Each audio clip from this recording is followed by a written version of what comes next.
Kenya is considered a country with limited water resources. Nearly 17 million of its 41 million inhabitants do not have access to clean water. In fact, only 75% of urban and 50% of rural areas of the country are supplied in water.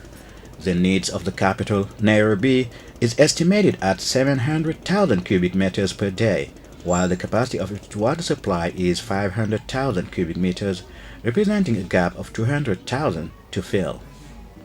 The economic and social developments anticipated by our Vision 2030, which is our Kenyan development blueprint, sets a target of universal access to water and basic sanitation for all by 2030.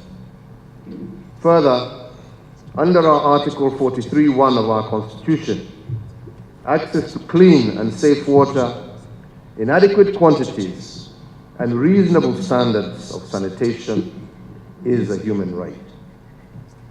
My government, working with our devolved governments, which have the mandate for water and sanitation service provision, is fully committed to meet that target by 2030.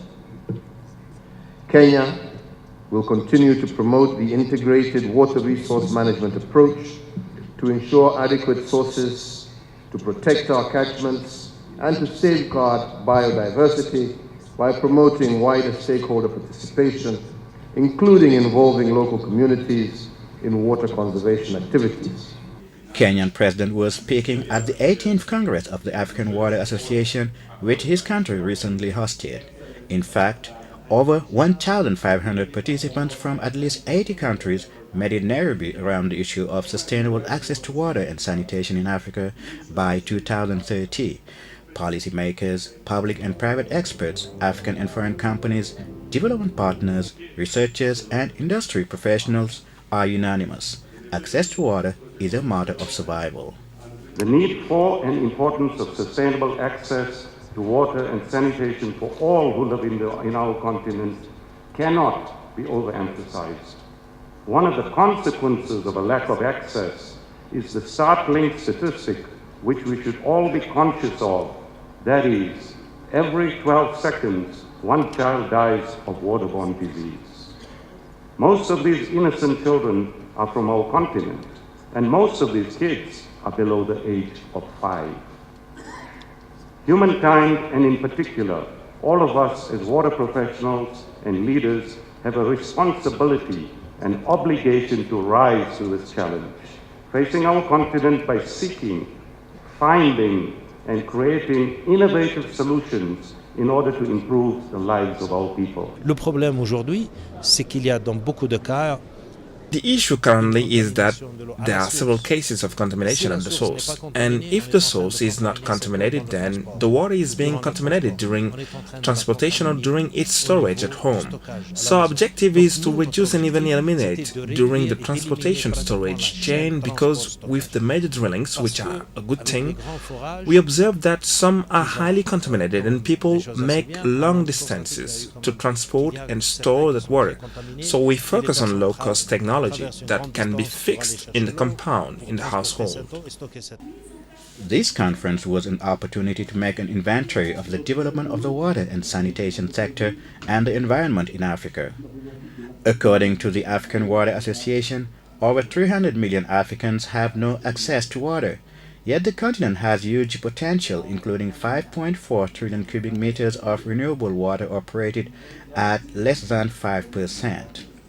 C'est un problème d'infrastructure. The issue is about infrastructure, but also due to the fact that this water is not evenly distributed across the continent. Some areas such as Central Africa with the DRC and West Africa with Guinea are replete with water, but the lack of infrastructure and the lack of financial resources to implement all this make it difficult for the populations to have water. But this water has to be made drinkable and taken to households, to the populations, and this is the major source of the challenge of access to water facing our populations. In urban areas, like I said earlier, this sudden increase of the population, which by 2050 is expected to give Africa the most important cities in the world in terms of population, puts a lot of pressure on water companies to meet the needs in terms of distribution, but also on the states, which have to build the proper infrastructure to meet the needs of the population. How to find this funding? The question is recurrent, yet the continent does not necessarily lack financial resources. Development partners are a funding source depending on the players.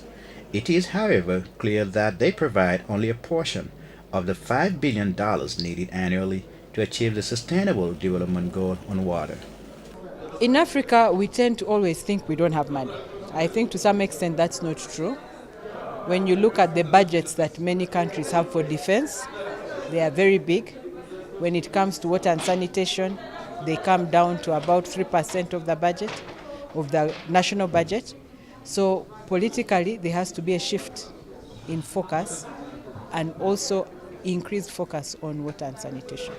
So money is there. We also have the fact that we can still get funding from donors. That money is there. We need to focus it in the right direction. On est souvent interpellé par les institutions de financement sur le fait qu'il n'y a pas assez de projets. Funding institutions always point at the lack of projects for existing financial resources, and we have to look into this more closely. At the African Water Association, we develop capacity building programs for our water companies so they can be technically more efficient, but also so they can set up bankable projects. Mettre en place des projets qui sont des projets bancables. However, the continent recorded success stories.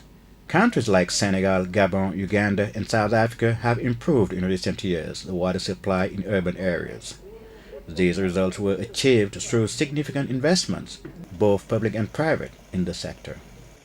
De 1996 à 2015 à peu près. From 1996 to 2015, we invested more than 300 billion CFA francs.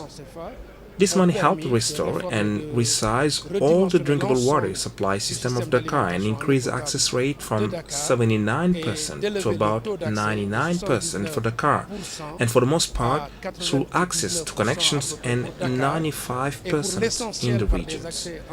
This is related to this level of investment and the availability of professionals in investment projects and network operations.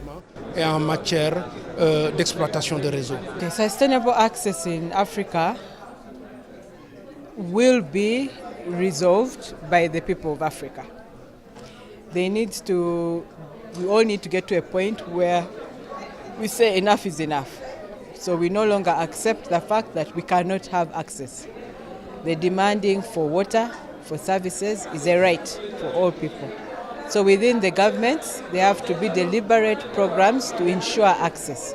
There has to be targeted funding that is set aside, both publicly through government and also through the private sector. There is also need to actively involve the private sector in getting the solutions to the problems that we have. The solutions also include training. If the continent is struggling to achieve the goal of sustainable access to water, this is partly because of the insufficient number of qualified personnel at effective institutions. Vous savez, l'eau et l'assainissement, comme beaucoup d'autres choses, As you know, water and sanitation, like many other things, depend on the quality of the infrastructure implemented and the quality with which they are operated, and this can only be achieved through quality and well-trained human resources. So, capacity building, the basic training of engineers, senior technicians, and the professional training of those who are already working, especially in management. These are key elements if we want to reach the forthcoming sustainable development objectives. du développement durable à venir. Tout le monde doit savoir quels sont les nouveaux défis. Everybody needs to know the new challenges and the mechanisms we have to set up to overcome them, and this permanently calls for capacity building and even experience sharing so we can master what we are doing. Here in Africa, even if the technology comes from Europe or other continents, we have to take ownership of the intellectual dimension of it to give our water companies in Africa what they need to start afresh, because it is not all about skills transfer or applying the whole corpus from there. Let's come back home, let's master the technique and see how we can duplicate it so our water and sanitation companies can be up to par. For participants, it is also urgent to better involve women in the water and sanitation sector.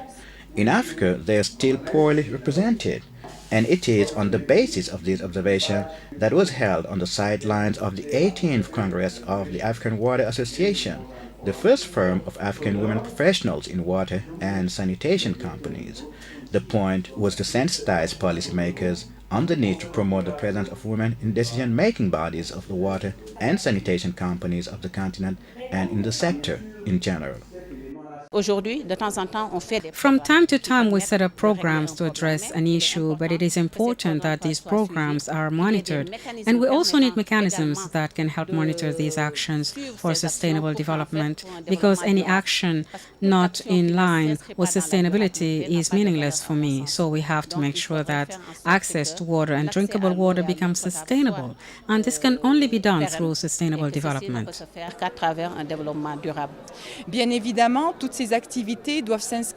Of course, all these activities should be in line with the country's global policy, so it is important to mainstream gender equity, to have institutional approaches that take into account all these gender dimensions in the water, sanitation, public health, climate change sectors, and all the sectors contributing to sustainable development. We have to organize so we can set up a robust and highly committed network so we can come up with solutions. Women have a special obligation in this respect. Well, this is what I expect of them. I'm doing it and I feel like getting more involved. I think that if we can work together and strongly advocate for the presence of this theme in water companies, then we would have done giant steps forward. In the coming years, Africa could improve its indicators of access to drinking water as recommended by the Sustainable Development Goals. According to UNDP, investments in the sector could rise from $800 million a year to $2.5 billion if service providers were taking adequate measures for limiting non-billed water on the continent and if local communities were mobilizing enough financial resources.